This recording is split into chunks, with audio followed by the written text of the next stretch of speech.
Hello, my name is Wildstag, and thank you for tuning in to another book rant. Today, I'm going to be covering this book, A Broken Blade, the Halfling Saga, Book 1. It's by Melissa Blair. Her Goodreads section on this book basically explains that she had been reading a lot of books in the paranormal fantasy genre back in like 2021, and the books all centered around sassy female characters, good with a blade, and existed in a colonial society, but they don't address the colonialism to an adequate degree in her mind. Melissa Blair is a First Nations citizen in Canada. She is addressing with this book, in theory, some of those more colonialist themes. I don't think it does it well enough, or it does it well, but I'm not the kind of audience that would care for this book. I thought it was okay. I didn't think it was anything to write home about. So, first off, this book, the cover art and design is by Kim Dingwall. This book is copyright 2021, and I bought it new at Coas Books for $18. I don't think that the $18 I paid for it was money well spent. I would have preferred to find this used for $9, and then I may have enjoyed it more.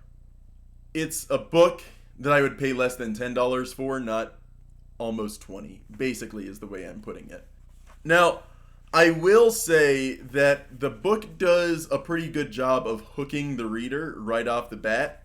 The first page after the title page is the map, and then there is a content warning, and then lastly, before you actually get to the meat of the book, you get this page.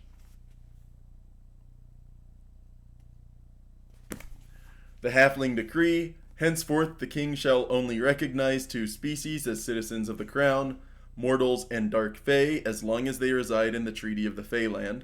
From this day forward, all those of impure blood are considered wards of the crown.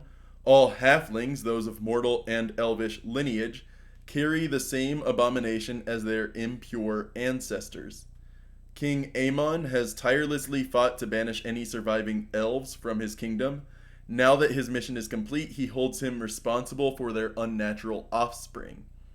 The citizenship of all halflings is revoked, and they are now considered property of the crown. All halflings living in the kingdom of Elverath must turn themselves in. Refusal to submit to this order will result in death. One thing I don't like about that decree is that it's also my issue with the map. Oftentimes, these kinds of fantasy stories take place where the kingdom is gigantic, far bigger than any pre-industrial nation would be, or reasonably. The other is that it's the only kingdom on this entire landmass, which it got that way through colonialism, but like it never sits well with me when I'm reading a fantasy where it's just one kingdom in charge of the entire area. That doesn't seem right to me. There's only potential for internal conflict, not external conflict. However, there is pretty obviously a colonialist theme to this. The Feyland is effectively like a Native American reservation, and the decree that any of their mixed blood offspring are property of the crown and that they can only exist in that one reservation, that tiny portion of what used to be their entire land, is very overtly colonialist. I don't like what it does with the rest of the setting, though. And the rest of the setting is that the king is immortal through means I forget exactly how, but he's immortal, and He uses the halflings as his eyes and ears in the kingdom, as assassins, effectively like a policing force. Whenever someone is fomenting rebellion, he sends in their blades to subdue or assassinate the rebellious people. The main character, Kira, is the most powerful, most efficient assassin. That is one aspect I don't like about it. I don't mind powerful female characters. I just don't like, and this also is the same with a lot of fantasy in general, that the main characters are always the strongest person around. There's not so many stories where the character that the narrative follows isn't the most powerful in their order. They're strong, but they're not like mid-tier strong. That is one thing I'd like to see, but this book plays into the old trope of she's the most powerful, she's the most seductive, she's the most everything. Every superlative you can imagine, every descriptor you can imagine, she is the top. I just don't like that kind of story. And then, on the one hand, she is working against the king, trying to keep some halflings out of his control. She is actively working with people who are trying to move against the king. She does her job as best she can to keep the overt rebellion from coming to fruition, but she helps people that can kind of escape the radar, so to speak. She does end up meeting a character that is being overtly rebellious and that she cannot capture. And then she's sent on at least 2 or 3 missions to capture or kill this guy, and each time she encounters him, he wins in a duel but then escapes, or she wins in the duel and he escapes anyway, or it is perceived that she is letting him go to keep milking the same kind of mission, or that she is in league with him and that she is using these failures to hide her involvement. And with that kind of story, especially with the kind of background that the author was discussing on Goodreads, it leads very well into a romantic subplot. But I guess my main issue with the book is that Kira wants to help and wants to be working against the royal family, working against the king, and she doesn't want to work with anyone within the kingdom that is within the upper echelons of that government system, but is constantly being aided by one of the princes who has been turned away by her repeatedly, not in an intrusive way, but that he wants to work against the king as well. She doesn't want to help the royal family in an internal struggle. As the book progresses, and this is barely a spoiler because you can see it coming from a mile away, Kira ends up working with the Shadow, this character that she keeps on having these duels with, keeps on getting away.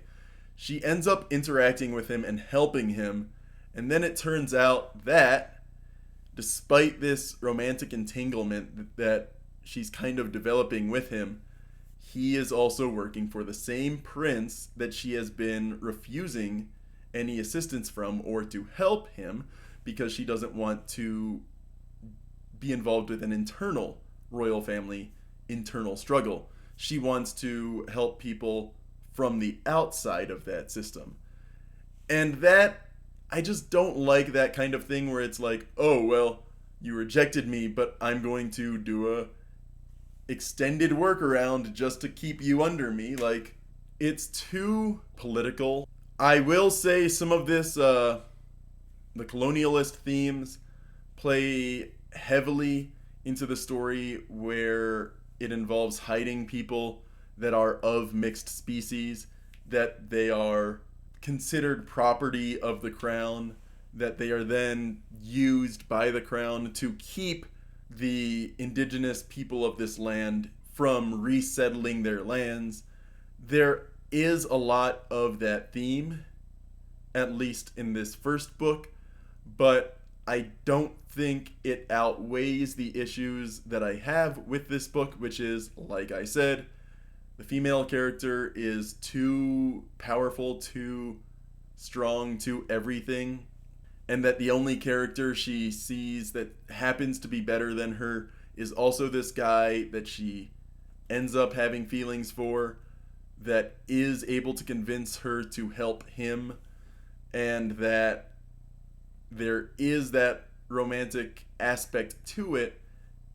It plays into a lot of tropes, and I feel like it may have done that very tropiness so that it can be a bit more overt about the themes rather than and the tone of the story kind of have that more overt because you're reading a cookie cutter story.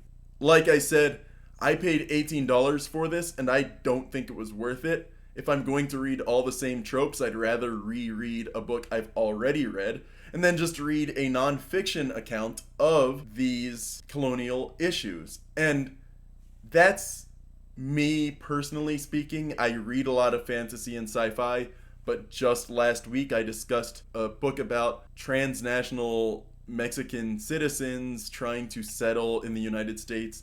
I've discussed the book Brown, which is about finding one's place within American culture when you're not quite black and you're not quite white, and how America really looks at skin color as black and white and not as a gradient. So, a lot of these stories I am inclined to read just nonfiction. The Ways of Our Grandmothers is another good example of like First Nations experience. But mixing it with fantasy in this way, it's a bit clunky.